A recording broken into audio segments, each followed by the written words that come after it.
Om Swastiastu, berjumpa kembali dengan Bapak Inyoman Sutarjana. Kita akan belajar bersama materi agama Hindu. Adapun materi yang akan kita bahas sekarang adalah Punarbawa. Punarbawa merupakan bagian dari Pancasrada, di mana Pancasrada ini artinya 5 dasar keyakinan agama Hindu, yang meliputi percaya dengan adanya Brahman, percaya dengan adanya Atman, percaya dengan adanya Karmapala, percaya dengan adanya Punarbawa, dan percaya dengan adanya Moksa. Jadi kelima keyakinan ini memiliki keterkaitan satu sama lain. Brahman adalah sumber dari segala sumber ciptaan. Kemudian Atman adalah percikan terkecil dari Brahman. Atman ini menjiwai ciptaan. Kemudian Atman akan mengalami kelahiran kembali atau Punarbawa karena ikatan dari hukum Karmapala.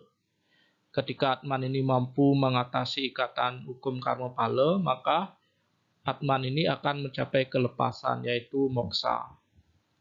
Nah, Punarbawa berasal dari kata punar yang artinya kembali dan bawa artinya lahir. Sederhananya, Punarbawa diartikan sebagai kelahiran kembali. Kelahiran kembali Atman untuk menjalani kehidupannya. Nah, Punarbawa ini adalah bagian dari samsara, di mana samsara ini artinya adalah kelahiran yang berulang-ulang. Atman akan terus menjalani kelahiran sampai nantinya bisa mencapai moksa, yaitu bersatunya Atman dengan Brahman.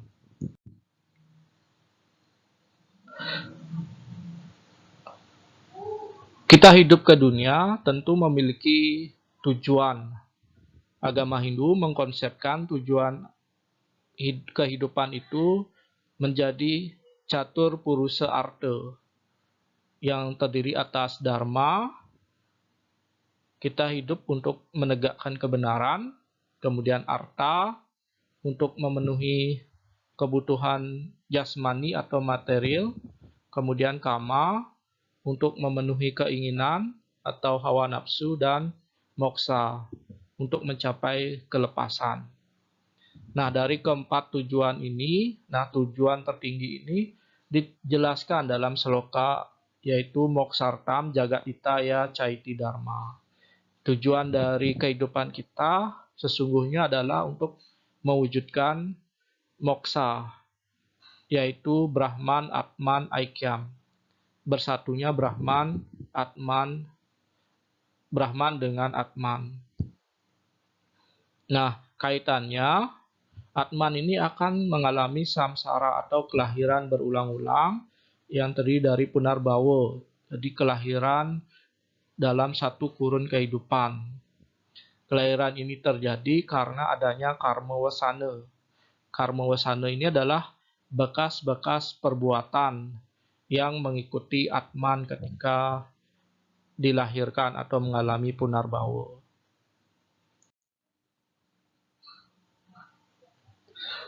Bekas-bekas perbuatan ini tentu saja meliputi dua hal, yaitu subha karma dan asubha karma. Bekas yang positif dan bekas yang negatif. Nah, bekas subha asubha karma ini akan mempengaruhi kelahiran kita. Kelahiran menurut Hindu digolongkan menjadi dua. Surga ciuta, yaitu kelahiran yang berasal dari surga. Artinya ketika subha karma atau perbuatan yang positif, perbuatan yang baik itu lebih dominan dari asubha karma atau perbuatan yang kurang baik. Kemudian neraka ciuta, ini adalah kelahiran yang berasal dari neraka yang diakibatkan karena perbuatan yang asubha karma atau yang kurang baik itu lebih dominan dari perbuatan yang baik. Nah, bisa diciri-cirikan surga ciuta ini misalnya kelahiran manusia dengan keadaan yang sehat, sempurna fisiknya, kemudian berkebutuhan, kemudian berasal dari keluarga yang terpandang. Nah, kalau neraka ciuta sebaliknya, Misalnya terlahir dengan kondisi yang kurang sehat, kurang sempurna, keluarga yang miskin atau kurang mampu. Nah, dalam Sarasa Muscaya itu menyebutkan bahwa kelahiran menjadi manusia itu adalah kelahiran yang utama dibandingkan dengan kelahiran makhluk lainnya. Kenapa? Karena manusia ini diberkati tri pramana atau pramana yang sempurna. Kita lihat tumbuhan, dia hanya memiliki eka pramana, memiliki bayu saja. Kemudian binatang, dia memiliki dwi pramana, sabda dan bayu. Nah, manusia lengkap memiliki tri pramana, sabda, bayu, dan idep. Idep ini adalah pikiran yang mampu mengendalikan perilaku manusia, membedakan mana yang baik dan mana yang kurang baik. Jadi dengan pikiran, manusia dapat menolong dirinya dari berbagai masalah yang dihadapinya.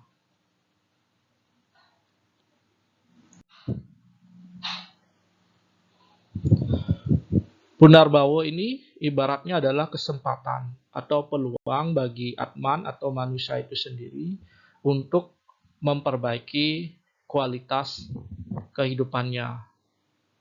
Kita tahu bahwa kita lahir karena kita memiliki karma wasana atau hutang perbuatan yang harus kita bayar.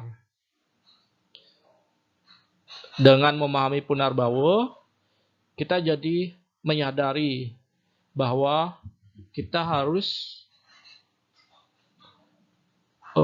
melakukan perbuatan-perbuatan yang baik atau subha karma karena akan menjadi tabungan kita atau akan memberikan kesempatan kita untuk memperbaiki kualitas kehidupan.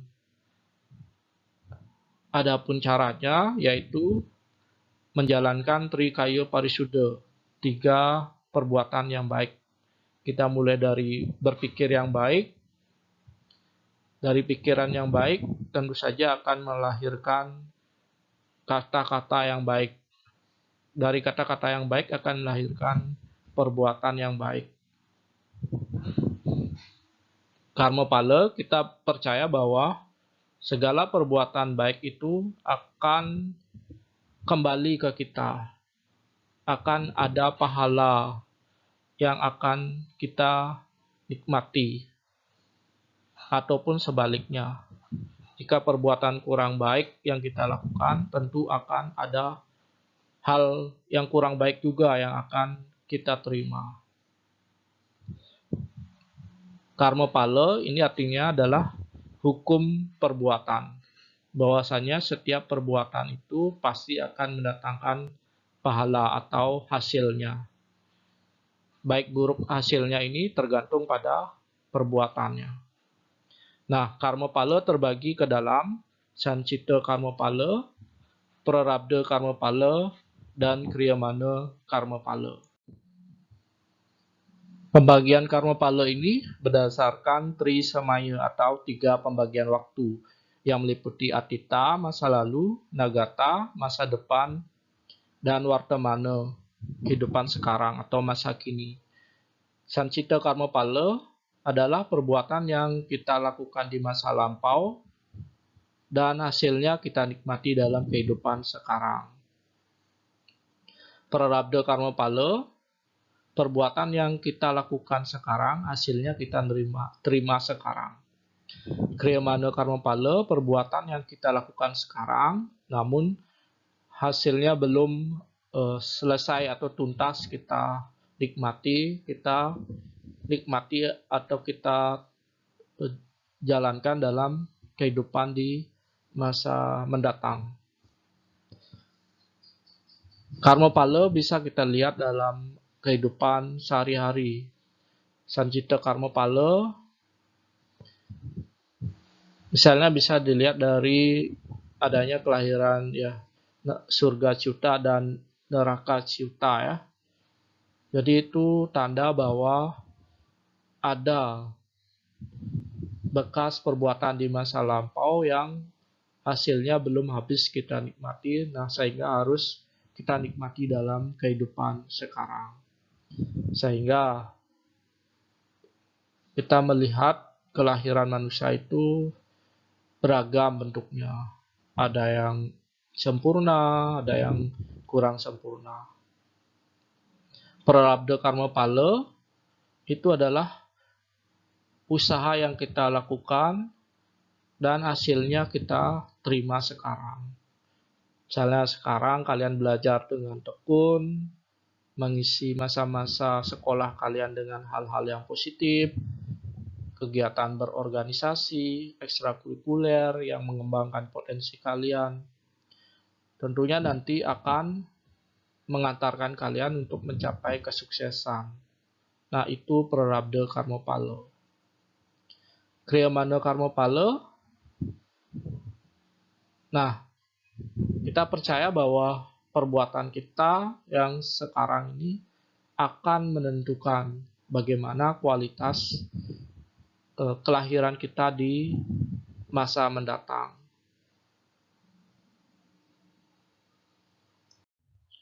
Mempelajari Punarbawa akan memberikan manfaat bagi kehidupan kita.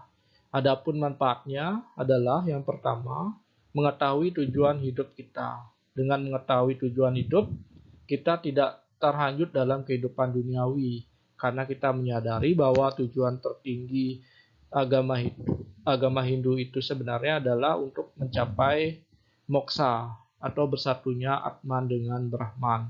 Sehingga kita akan mengupayakan atau mengarahkan perilaku kita untuk mencapai tujuan itu.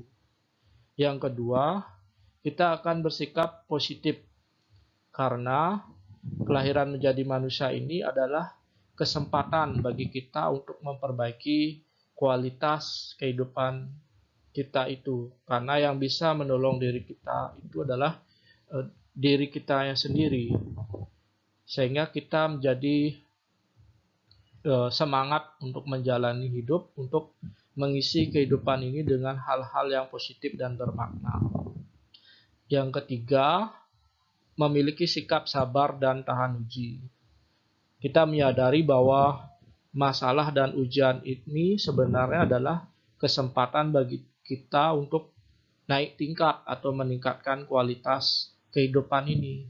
Sehingga ketika kita memiliki masalah atau mendapatkan ujian, kita tidak menyalahkan keadaan ataupun menyalahkan orang lain. Kita menjadi bersikap sabar, tidak mudah menyerah, kemudian kita menjadi tahan uji. Yang keempat, kita akan percaya dengan karma pala atau hukum perbuatan. Kita lebih waspada atau berhati-hati dalam bertindak karena kita menyadari bahwa apapun perbuatan itu hasilnya nanti akan balik ke kita. Sehingga kita akan sangat menjaga perilaku kita dan akan menjalankan ajaran-ajaran susila. Yang kelima adalah menjalankan ajaran agama Hindu. Dengan mempelajari Punarbawa ini akan meningkatkan serada dan bakti kita. Kita akan semakin percaya dengan Tuhan dan kita akan berusaha untuk menjalankan subha karma atau menabung perbuatan positif yang sebanyak-banyaknya melalui ajaran-ajaran susila. Misalnya seperti tadi, Trikaya Parisuddha, kita menjaga pikiran, perkataan dan perilaku kita untuk selalu mengarah ke hal yang baik. Ataupun Trihita Karana, kita akan menjalin hubungan yang harmonis ke atas, kepada Tuhan, kepada pencipta, kemudian ke samping itu kepada sesama, kepada manusia, ke bawah, kepada alam, kepada hewan atau tumbuhan.